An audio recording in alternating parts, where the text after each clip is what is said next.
On today's podcast, I answer unanswered questions, and the questions are asked by Josh Liston, the podcast host for Punching Sideways and Tips of the Slung, neither of which are safe for work. Kick it! Welcome to the School of Laughs podcast, brought to you by schooloflaughs.com. Whether you're an aspiring comedian, a part-time pro, or a speaker who wants to become funnier, this is the podcast for you. We'll break down tools, tips, and techniques to help you get bigger, better, and more bookable. And now, here's the show. Well, as you heard in the intro there, today I'm going back in time, sort of. Josh Liston, who listens to the podcast down in Australia, has taken some notes. He said many times I didn't quite answer some questions that came up in the podcast, so he's holding my feet to the fire and getting those answers today. Let's go ahead and get into it. Everything else from here on out is all Josh.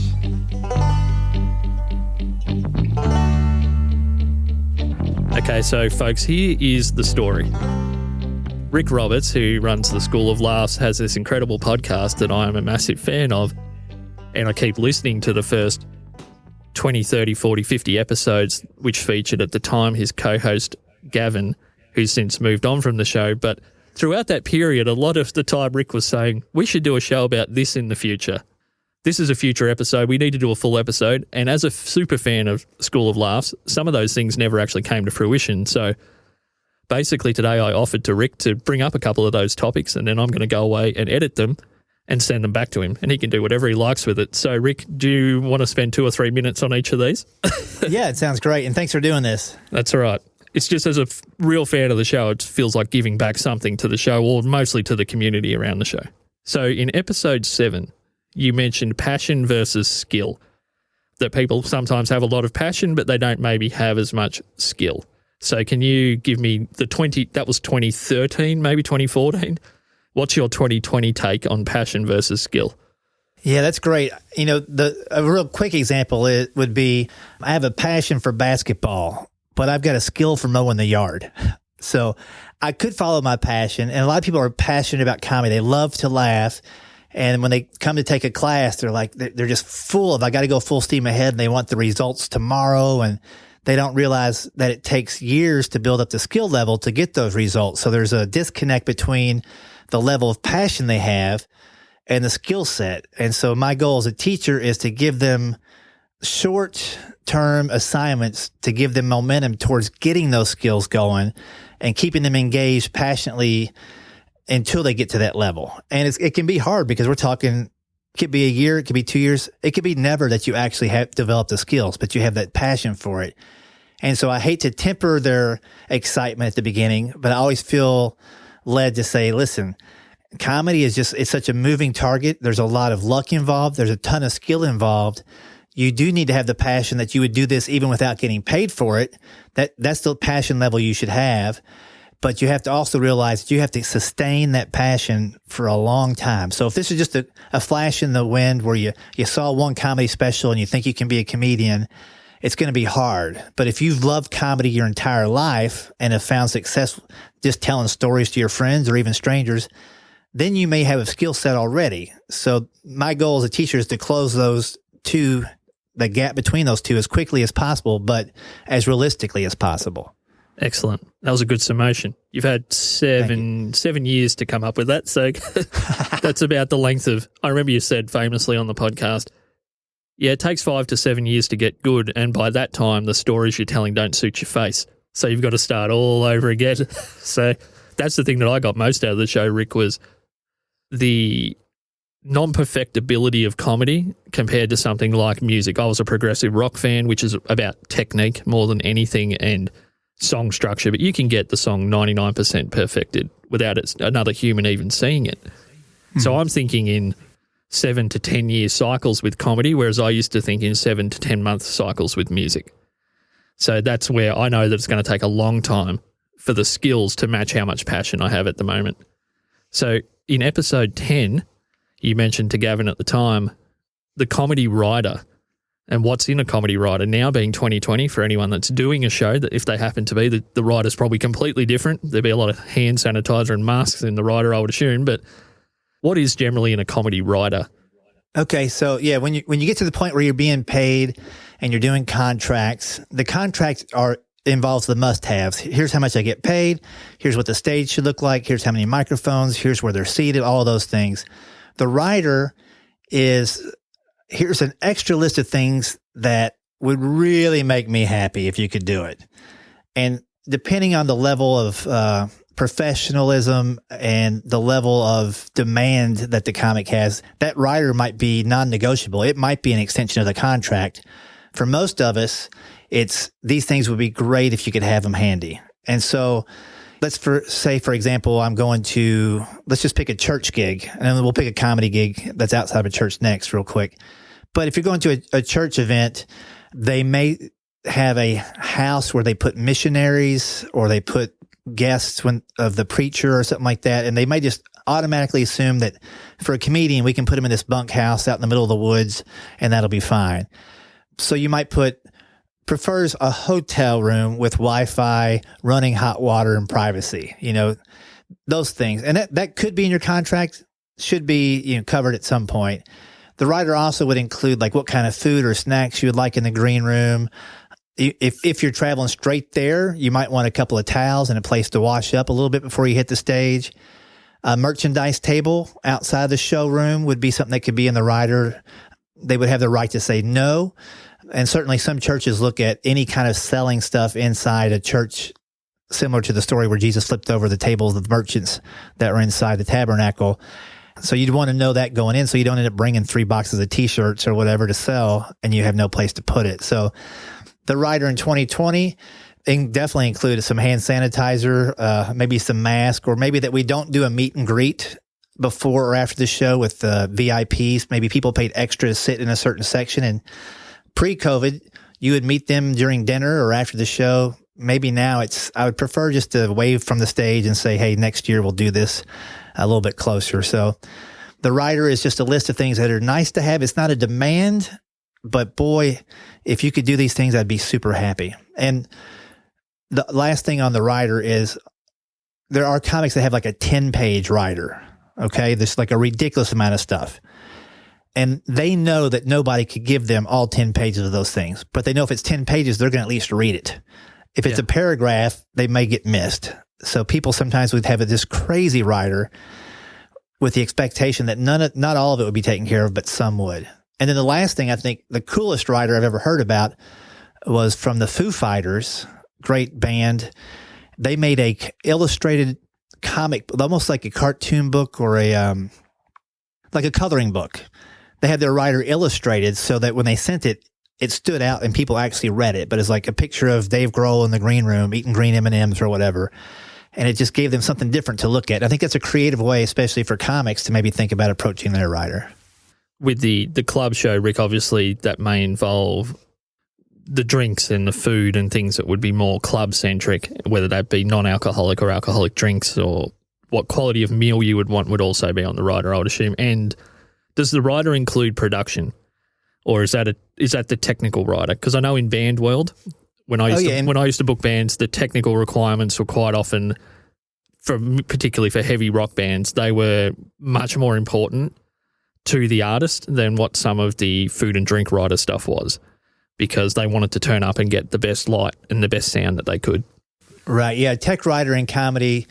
In clubs, it's kind of assumed that they're going to have the right setup, but if it's an outdoor event or an arena or a theater, the tech rider is definitely something you want to include. And that would be whether you want to monitor on stage so you can hear yourself. Yeah, can we just, I know you've mentioned monitor a fair bit.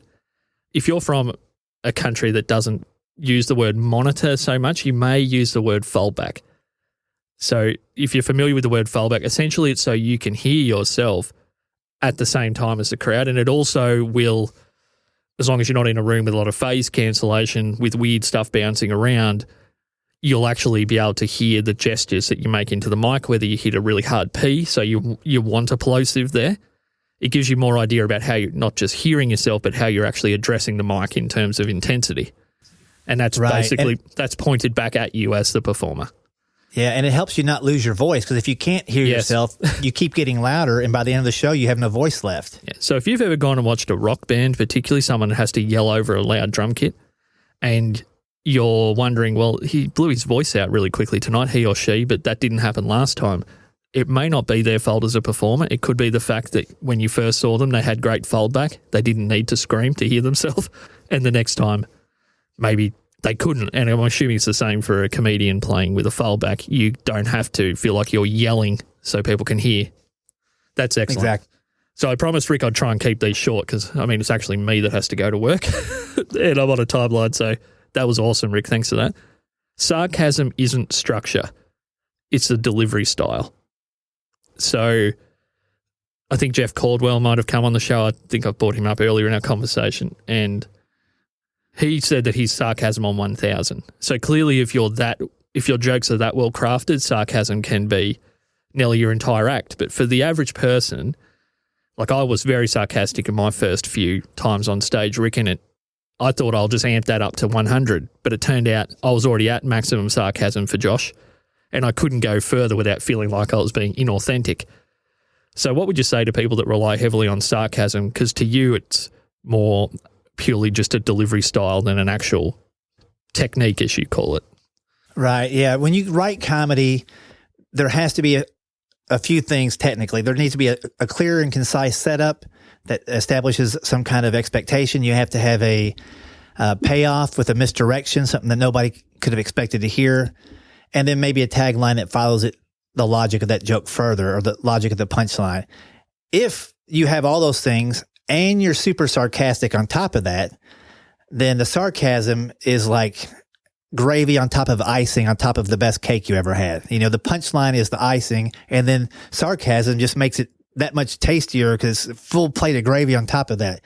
If you go out on stage and just throw gravy at the audience, the sarcasm, without the structure underneath it, you have to have an audience that 100% is on board with who you are and could care less about written comedy or any misdirection or any real jokes.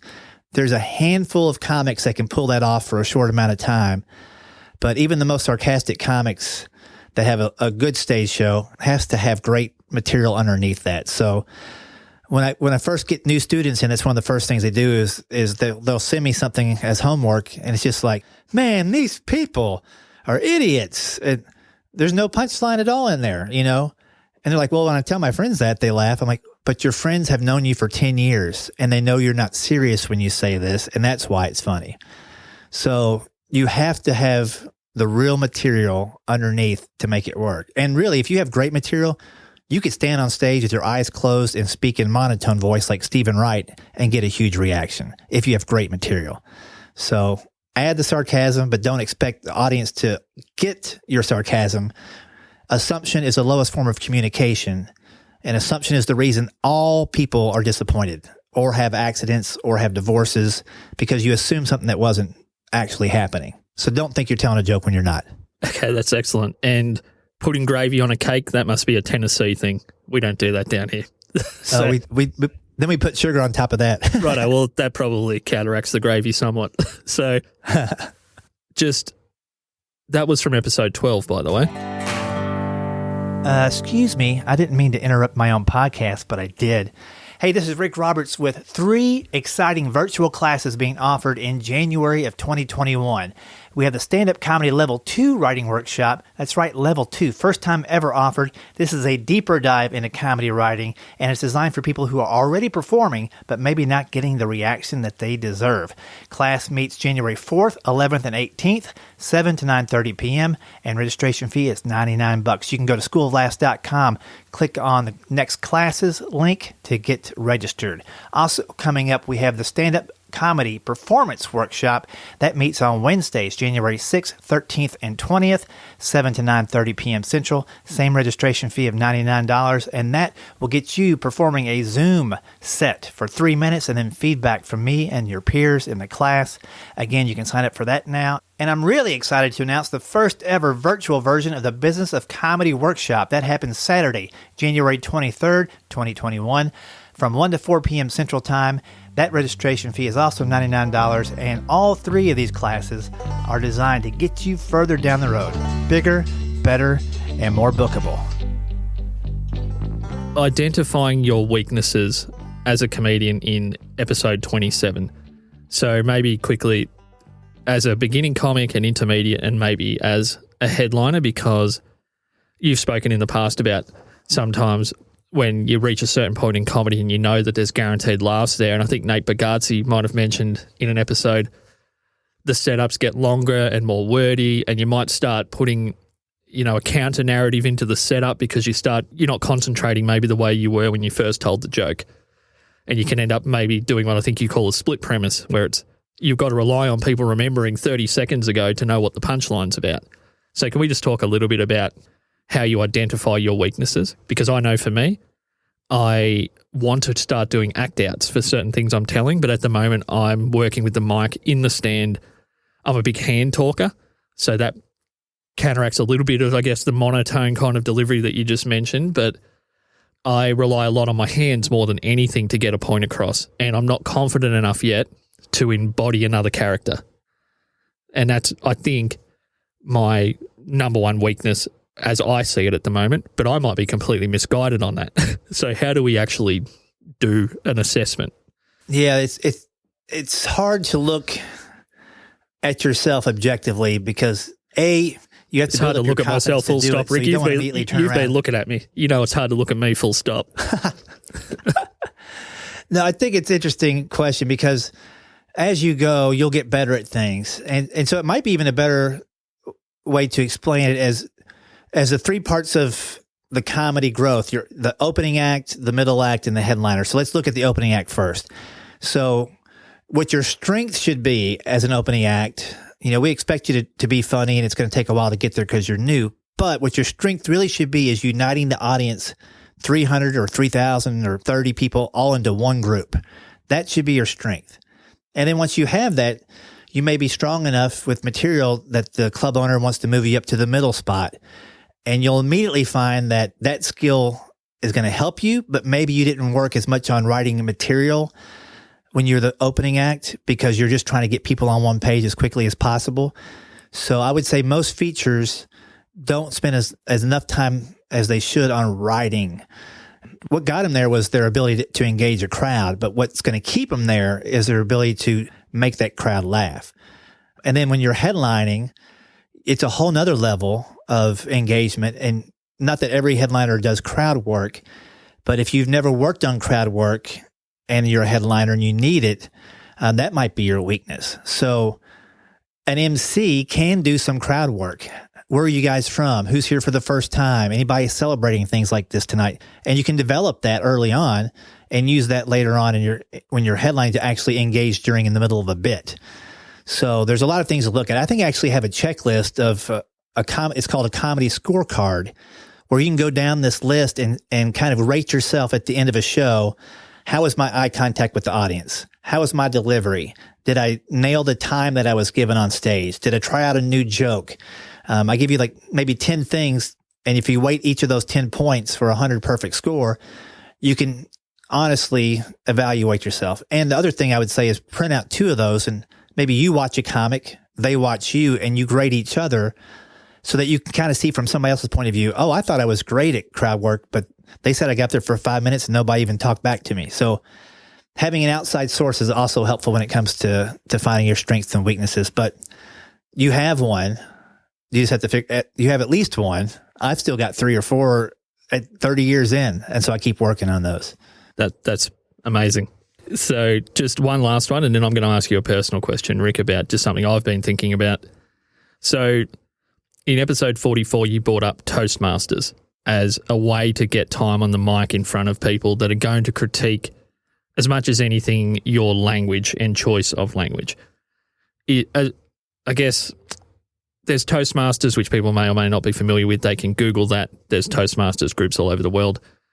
Is there any other ways that people can get on the mic in front of humans that benefits comedy? And is there anything that people maybe think is going to be benefiting their comedy that really, might actually be a distraction when it comes to talking in front of people? What are some good things to do? What are some things that maybe aren't so great? Like, is performing to someone privately in a room, like I had to do last week in the lead up to a show, does that even help, or is that just teaching you bad habits? So Well, that's a great question because it's hard to know the bad habits until it's too late, because they're not even habits yet until you've done them so many times that it's now hard to get out of your system. Yeah. I think anything you can do where you're speaking in front of people, and these days, if you're listening and you work for a company and you have online meetings, the first 5 minutes of every online meeting, people are just waiting for people to log on that got on late. So volunteer to be the person who is speaking to the group while everybody's logging on before the meeting starts. And you could actually learn how to do Zoom crowd work that way. I mean, it sounds crazy, but I've done a few of these virtual events this past year where that's exactly the case. They're logging in. There's always somebody that's never used Zoom before and they're late or whatever, or they're dial up instead of a broadband connection. But I'll just go ahead and greet people before the show even starts. I'll just say, hey, I'm Rick. I'll be the comedian later. But before I start, I see, Jim, you've got an interesting background there. What is that? Is that a moose head on the wall back there? Tell me the story behind that. And you can actually engage people. And then everybody who's logged on and waiting for the meeting, they're learning about Jim as well. So that would be my way of getting a little bit of stage time when you can't get out of the house and you're doing virtual events for sure. Toastmasters, like you mentioned, is a great. It usually takes place in a meeting room at somebody's company, and they'll have people from the region come in, and they'll do funny story competitions, a lot of different things. That's a great way to do it. If you're in college and you're listening to this, if you have bands that come in, if you have poets that come in, if you have artists that come in, tell the Dean of Student Affairs that you want to be the person who introduces them, and that you'd be happy to go up and just kind of talk for 2 or 3 minutes. You might be able to work a few jokes in there just to kind of get in front of a crowd and get a reaction. If you're in school, like I know high school kids now that do the announcements in the morning, and they're using that as a time to tell a couple of jokes and be funny so that people actually listen to the announcements. Same thing for people. I've got a friend, Johnny W. He used to do funny announcements at church just to get people engaged with it. He's doing comedy full time for several years now, but that was his initial way of kind of getting a reaction from the material when he wasn't in front of a professional group, a comedy club crowd. Okay, so just with my example before, I did a couple of me going through my set to one individual last week. And you're not normally going to do that to a complete stranger. So is the feedback you're receiving from a friend or a partner, girlfriend, wife, boyfriend, husband, uncle, whatever, is that really just about getting the words to come out of your mouth and make noise? Is there much more you can take away from that? Because, well, I tell you, if nothing else, at the very least, you hear yourself saying the words for the first time. So you're learning how you would actually tell the joke if you were in front of a larger audience. Yeah.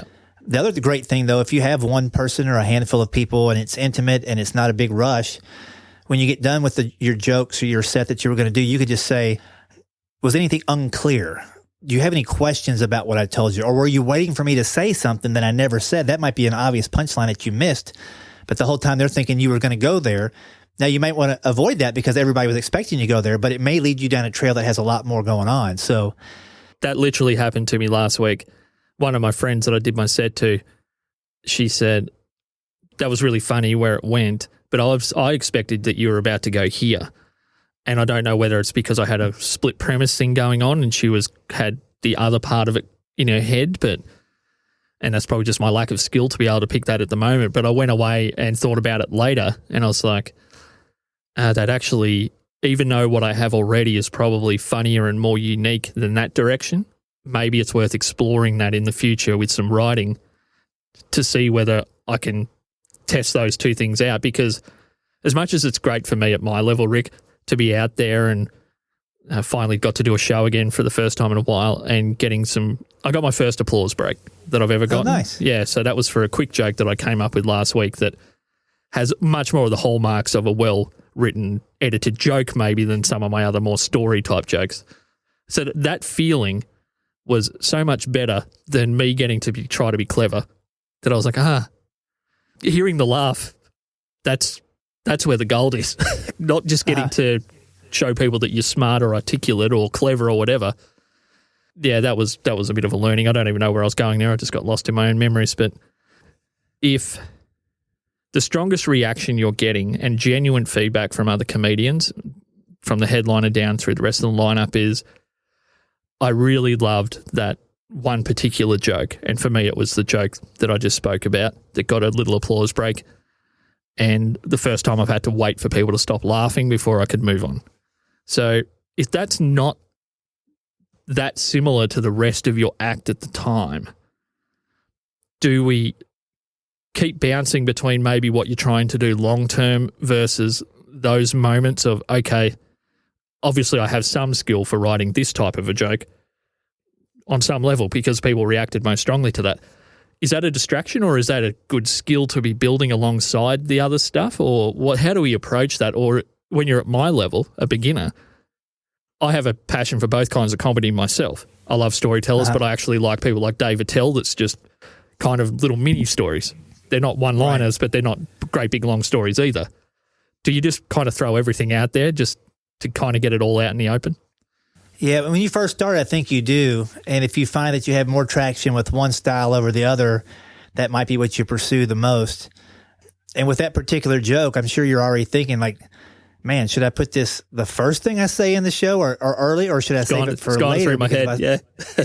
Yeah, I mean, let's say if that's a one-liner and you do stories, it might be a great thing to open a show with or put early because they don't have to listen to a whole story to get to the big laugh. But it might be also great to put that at the end because if you get the light and you see you've got 30 seconds to go, you can wrap the story you're on, deliver that one-liner, and it's different than everything they've heard. It's great to surprise them with something at the end that they haven't heard anything stylistically to. That's why a lot of comics will end with an impression at the end or a song or some big act out bit because it's a gear that audience hasn't been revealed to the audience yet.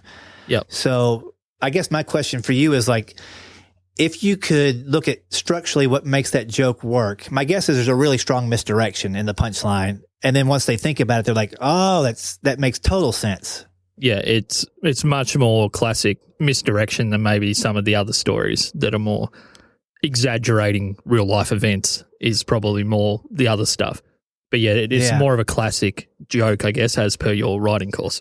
Not a one-liner, but a little bit longer than a one-liner. Right. Well, you could challenge yourself to look at your longer stories and see if you could condense that into the same, 90 seconds or 60 seconds or whatever that big joke is that you have now. See if you could create a fortune cookie tweet version of that big story and get right to the big misdirection quicker.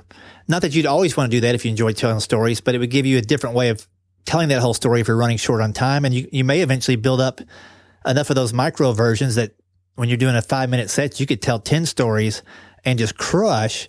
Yeah. And when you can do 30 minutes, you can tell the full stories.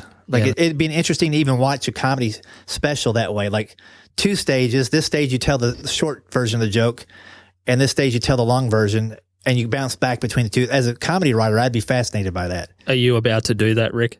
Have you just told us your plans for the future? Just to finish up today, I'm actually starting to run late for work, so I'm sorry, sir, but I'm going to have to go. But is your plan to do a split comedy special where you give us the short and long versions of stories? And if not, why not? No, because I don't know if I'd have it would be a while before I'd have big enough audiences to do that well, but maybe. One thing I would like to do, though, is show maybe in a podcast episode, and if I don't do this in 200 episodes, we can recap and do another one of these where you say, hey, in 226, you said you're going to do this, but you haven't yet. I'm more than happy to help out. Yeah, but I was thinking about taking a joke that works already, have a recording of that, and then changing one word in the punchline just for one night to show you how it doesn't work if I say it this way, even though everything else but one word is changed. Right. And is the actor from Police Academy? Was it that? What was that guy's name again? Well, there was a few that were comedians. Bobcat Goldthwait, Michael Winslow. What was the older gentleman's name? He used to sell metal paneling or siding for houses. Rodney Dangerfield. Was it him that said he used to remove a joke until it stopped working? Yeah, he would tell a joke and he'd remove one word till it stopped working. Yeah. And then he'd put that word back in. Yeah. And so the episode I would do would be like, here's how it works, but here, if I use the same amount of words, but I change this one word, how you can hear in the audience is it's a different, lesser reaction. I do have to go, Rick, but there's just one moment on the podcast where you're telling a joke about 3D printers, and it might be several years ago now. When you listen to hundreds of episodes in a condensed period of time, when they actually came out probably means less. But I think you tried a couple of different versions of the companies, or there was you tried a few different versions of different word choices, and essentially they meant exactly the same thing, but you were getting much stronger reactions from certain words than you were from other words. So, yeah, that might be worth people taking away and thinking about that. Have I got the crux of a great joke, but it's not hitting the way that I think it should? Maybe it's just one or two words in there, not the whole premise itself that's, flawed. Yeah, a lot of times it is the word choice that makes a big difference, for sure. Yeah. Righto, Rick. Well, thank you so much for letting me do this. Rick didn't have any idea we were going to do this till we got on to record something else today. So he had every right to say, that's a silly idea, Josh. Not happening. So thank you, sir. And I better go. I love it. Thank you. Late, so. No, it was a blast, and I'm glad we got to those because if you're wondering that, probably other people are wondering, when's he ever going to answer that question? So hopefully this is a good episode for a lot of people out there. Excellent. Righto. Thanks, mate. I better go. Thank you, buddy. Right. Take care. Bye-bye. Hope you enjoyed that episode with Josh. Josh, thank you so much for doing that. It was fun, and I hope I answered the unanswered questions. If not, we'll do it again. Don't forget about the upcoming January performance class, Writing Level 2 class, and Business of Comedy class. You can find out more about all of those at schooloflaughs.com and click the Next Classes tab and then click Virtual Classes. Thanks. You guys take care. Thanks for listening to the School of Laughs podcast. If you'd like to hear more School of Laughs podcasts, you can find them on iTunes and Stitcher.com. And don't forget to subscribe and leave a review. For information on upcoming live and online classes, visit schooloflaughs.com. Until next time, stay tuned, stay focused, and stay funny.